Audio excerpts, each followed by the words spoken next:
आज के स्वाध्याय में साधना से सिद्धि पार्ट 1 का दूसरा अध्याय है, जिसका शीर्षक है साधना का स्वरूप और विज्ञान। और इसमें जो विषय आज का है वह है आत्मिकी चेतना को परिष्कृत प्रखर बनाने वाली फलदायी विधा। ब्रह्म विद्या के अध्यात्म विज्ञान के दो भाग हैं, एक आस्था पक्ष, दूसरा क्रिया पक्ष। आस्था पक्ष में चिंतन क्षेत्र को प्रभावित करने वाले समस्त ज्ञान विस्तार को सम्मिलित किया गया है। वेद शास्त्र, उपनिषद, दर्शन, नीति शास्त्र आदि इसी प्रयोजन की पूर्ति के लिए रचे गए हैं। पाठ, स्वाध्याय, सत्संग, चिंतन मनन का, कथा प्रवचनों का महात्म्य इसी आधार पर बताया गया है कि उस प्रक्रिया के सहारे मानवीय चिंतन का परिष्कार होता रहे। अवांछनीय पशु प्रवृत्तियों के कुसंस्कार छुड़ाने में ये ज्ञान साधना साबुन का काम करती है। विकृत मनोवृत्तियों से छुटकारा मिलता है और विवेक युक्त दूरदर्शिता का पथ प्रशस्त होता है। प्रज्ञा, भूमा, ऋतंबरा इसी परिष्कृत चिंतन का नाम है। ज्ञानामुक्ति नहीं ज्ञानेन सदृशम पवित्रमहि विद्यते जैसी उक्तियों में सद्ज्ञान को अध्यात्म का प्राण माना गया है। वेदांत दर्शन को तो विशुद्ध रूप से ज्ञान साधना ही कहा जा सकता है। इसी सद्ज्ञान संवर्धन की बहुमुखी प्रक्रिया को अध्यात्म विज्ञान में योग नाम दिया गया है। योग का अर्थ है जोड़ देना। किसको किससे जोड़ देना? आत्मा को परमात्मा से। यहाँ ये ध्यान रखने योग्य है कि परमात्मा कोई व्यक्ति नहीं वरन शक्ति है।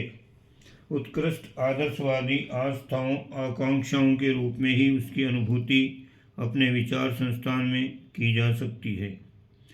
आत्म साक्षात्कार का, ब्रह्म साक्षात्कार का अर्थ यही है कि अपनी आस्थाएं परिष्कृत स्तर की देवोपम दिखने लगें। संकीर्ण स्वार्थपरता, अहंकारिता, विलासिता एवं अनुदारिता जैसी दुष्प्रवृत्तियों के भवबंधनों से छुटकारा मिल जाए।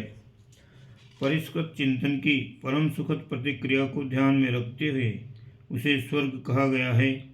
ललक और लिप्सा, निकृष्टता एवं कुसंस्कारी आदतों के भवबंधनों को तोड़ फेंकने की स्थिति मुक्ति कहलाती है। स्वर्ग किसी ग्रह नक्षत्र पर बसा हुआ गांव नहीं है और न मुक्ति से किसी लोक विशेष में जाकर भगवान जी के साथ रंगरेलियाँ करने का मजा मिलता है। ये तो अलंकारिक आख्यायिकाएँ हैं। तथ्य इतना भर है कि परिष्कृत दृष्टिकोण अपनाने वाला स्वर्गीय सुख संतोष पाता है और आत्मीयता के विस्तार के साथ संबद्ध सेवा उदारता की नीति अपनाने वाले को लोह मोह की जकड़न से छुटकारा मिल जाता है। विवेकवान मनस्वी लोग लोक प्रवाह की परवाह न करते हुए स्वतंत्र चिंतन की नीति अपनाते हैं और जीवन मुक्ति का आनंद लेते हैं। योग का उद्देश्य चित्तवृत्तियों का संशोधन है। महर्षि पतंजलि की योग परिभाषा यही है। पशु प्रवृत्तियों को देव आस्थाओं में बदल देने वाले मानसिक उपचार का नाम योग है। ये विशुद्ध रूप से चिंतन परक होता है। योगी जन इन्हीं प्रयत्नों में तल्लीन रहते हैं और अपने संग्रहित कुसंस्कारों को उच्च स्तरीय आस्थाओं में परिणित करने के लिए भावनात्मक पुरुषार्थ करते रहते हैं। निकृष्टता जितने अंश में उत्कृष्टता के साथ जुड़ जाती है, उतने ही अंशों में आत्मा को परमात्मा की प्राप्ति हो चली, ऐसा माना जा सकता है। अध्यात्म विज्ञान का दूसरा पक्ष क्रियापरक है। इसे तप कहते हैं। आत्मनिर्माण इसका एक चरण है और लोक कल्याण दूसरा।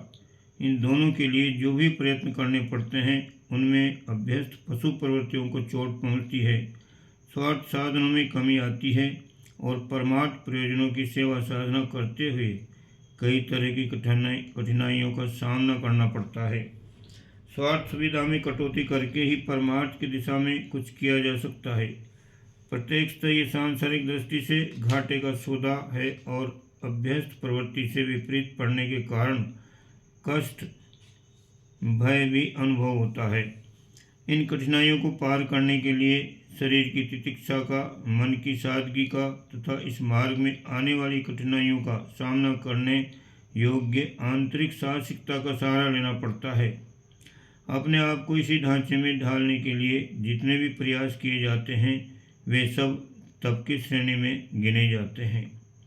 आज योग के नाम पे आसन, प्राणायाम, नेति, ध्युति, बंध मुद्रा आदि व्यायामों को ही योग माना जाने लगा है और व्रत, स्नान, मौन आदि कष्ट साध्य अभ्यासों को तप मानकर संतोष कर लिया जाता है और ये भुला दिया जाता है कि साधन किसी साध्य की प्राप्ति के लिए किया जाता है।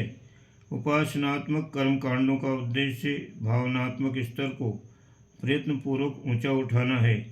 यदि आस्थाओं का स्तर बदला जा सके और मात्र चित्र विचित्र शारीरिक क्रियाएं करते रहा जाए तो इतने भर का प्रभाव शरीर तक ही सीमित रह जाएगा। चेतना का वह परिष्कार न हो सकेगा जो तपश्चर्या का मूलभूत उद्देश्य है। आत्मिक प्रगति की दिशा में बढ़ने के लिए योग और तप के दोनों कदम बढ़ाते हुए लेफ्ट राइट की परेड करते हुए गतिशील होना पड़ता है। ज्ञान और विज्ञान की दोनों धाराएं गंगा यमुना की तरह जब मिलती है तब प्रभु प्राप्ति का संगम सुअवसर हाथ में आता है।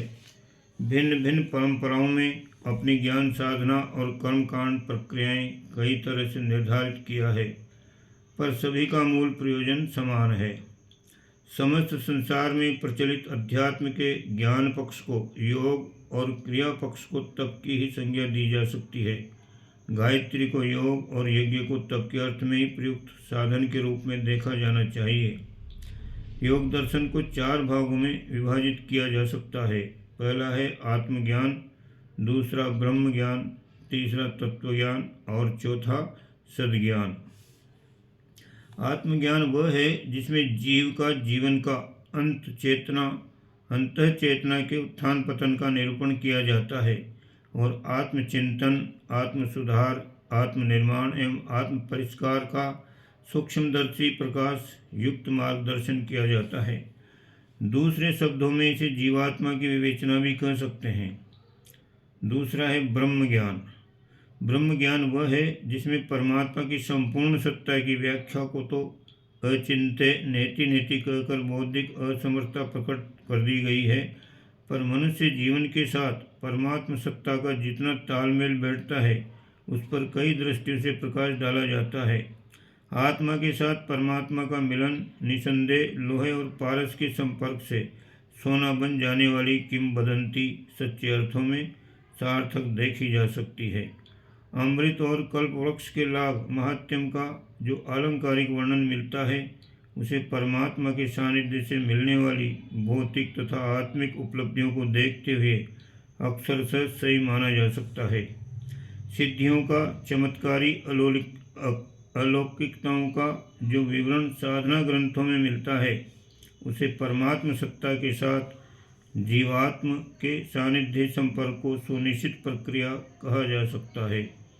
ईश्वर प्राप्ति को जीवन लक्ष्य की पूर्ति, पूर्णता में परिणित परम पुरुषार्थ, परम लाभ आदि नामों से पुकारा जाता है। आत्मा को परमात्मा की उच्च स्थिति में विकसित कर लेने वाले व्यक्ति निसंदेह नर रूप में नारायण कहे जा सकते हैं। उनकी विशेषता और विभूतियों का पारावार नहीं रहता। तीसरा है तत्वज्ञान। आस्था का तीसरा पक्ष तत्वज्ञान, इसे विचार विज्ञान कह सकते हैं। विचारों की प्रचंड शक्ति और उनकी प्रतिक्रियाओं से बहुत कुछ लोग परिचित होते हैं। तथ्य यह है कि हाड़ मास के पुतले में जितना चेतन चमत्कार देखा जाता है वह सब विचार वैभव का ही परिणाम है।